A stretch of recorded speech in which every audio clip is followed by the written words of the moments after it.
Hello, welcome. It is Monday, April the 5th. It is my daddy's birthday, and I want to have a conversation with you about these words. Don't stay where you are needed, go where you are loved. If this is your first time here, welcome to the Confetti Collective. We are a digital media community platform where women like you can find the support, the resources, and the services to help you grow, improve, boost, nurture, develop your confidence. I am Mo James. I am a certified confidence coach, and I'm the founder of the Confetti Collective. And my job is to activate the audacity that is already in you, to help you discover the boldness and the magic that lives in you and allow that to come through, to shine bright, to be loud and bold, or be soft and quiet, however it looks for you.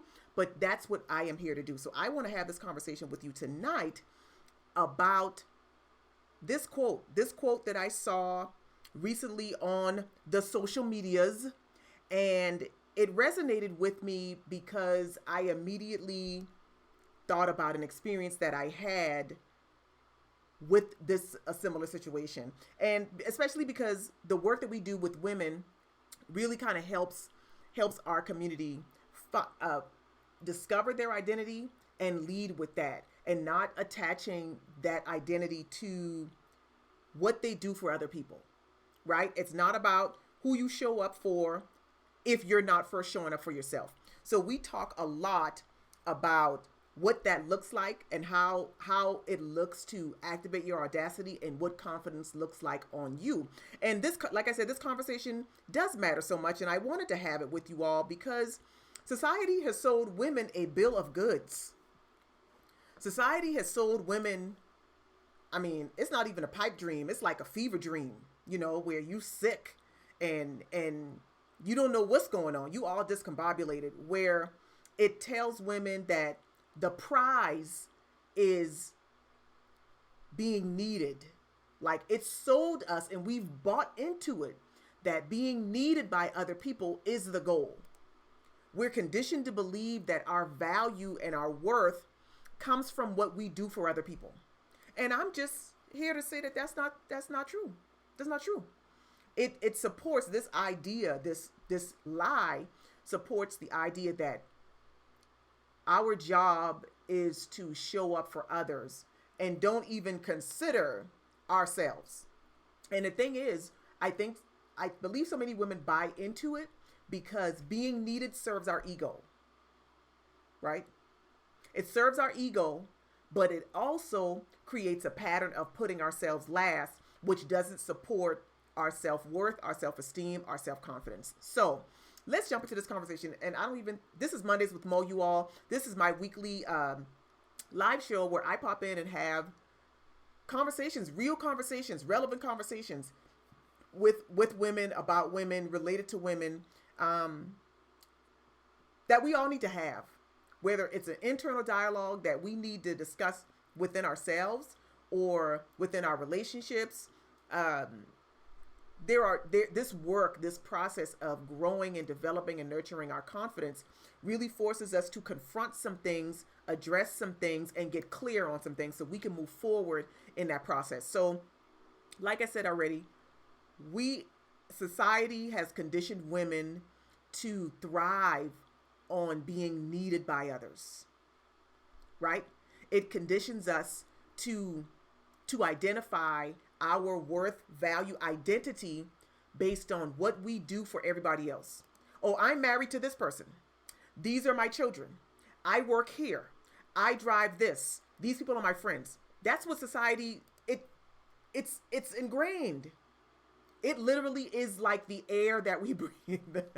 And we breathe it so much that we don't even realize that what we're breathing is toxic and it's really hurting us. So these words, don't stay where you are needed, go where you are loved, I thought would be so interesting for us to have this conversation, and for me to just kind of share some of my thoughts and invite you to share yours as well. So I remember a time when I thrived on being needed by other people.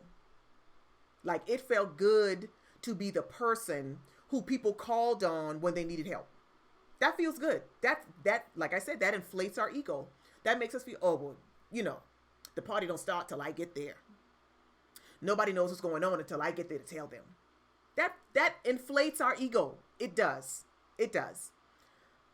And for me, I didn't realize the maliciousness in that, the malice in that, the danger in that until I was the one that needed help and noticed that there was nobody available for me to call who I could trust with my vulnerability.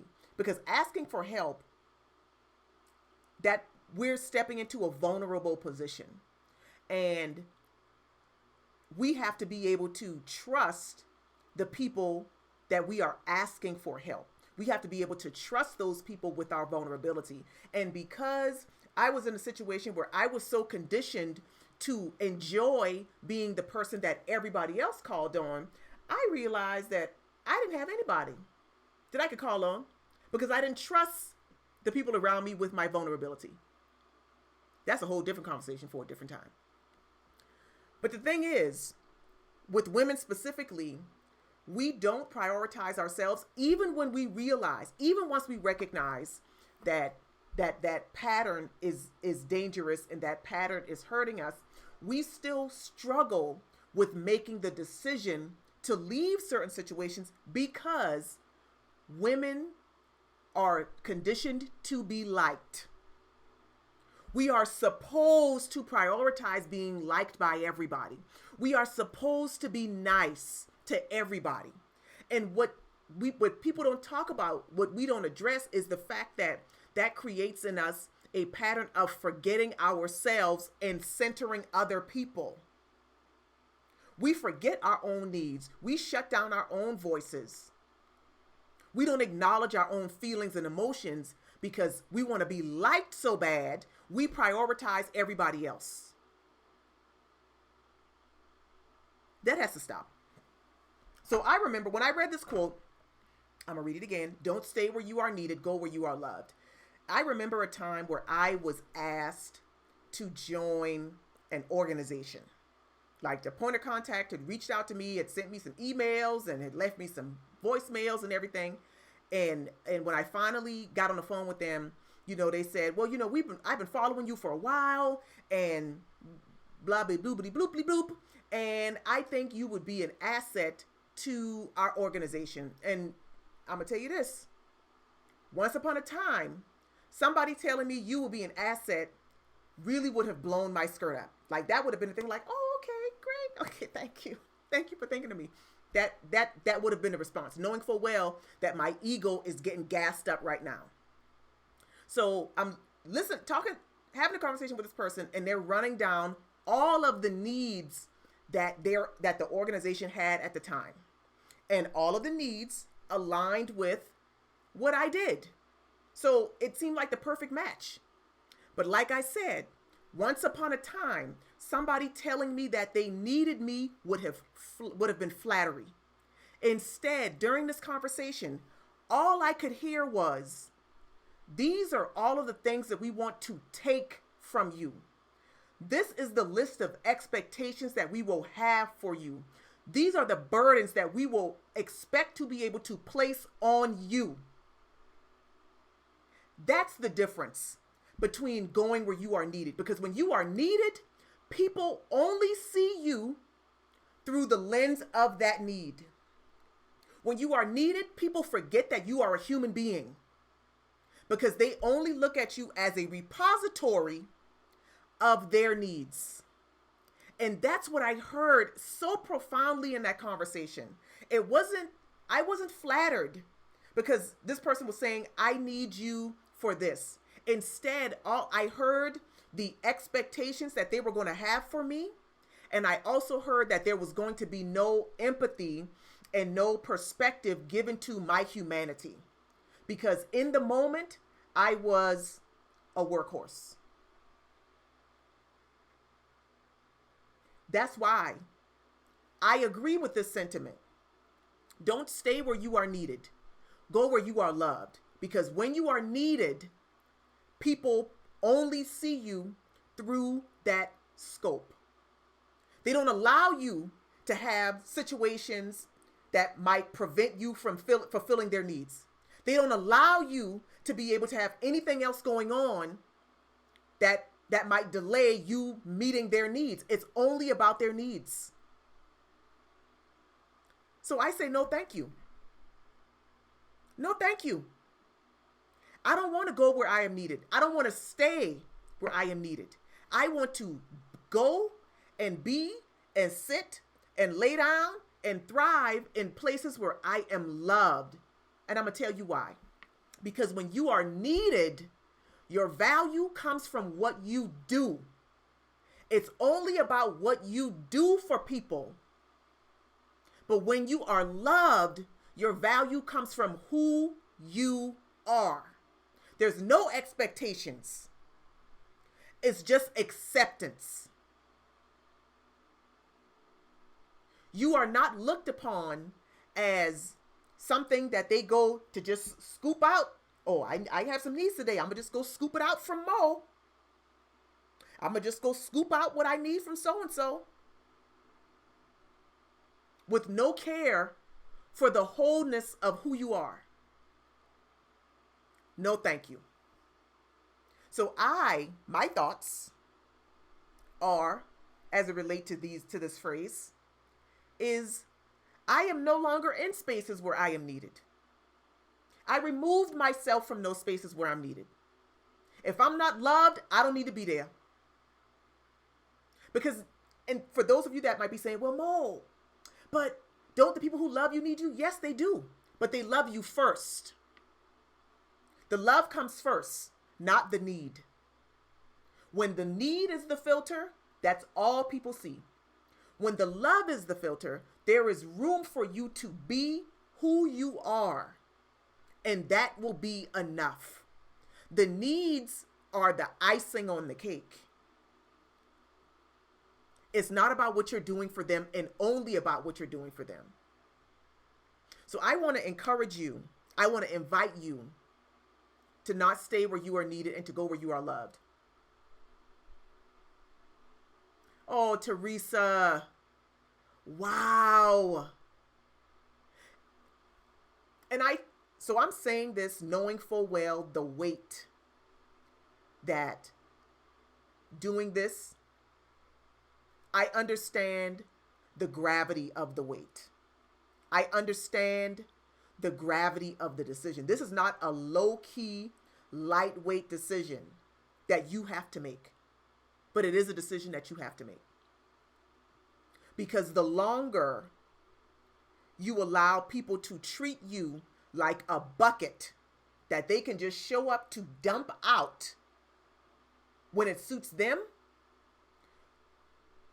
you will slowly be chipped away.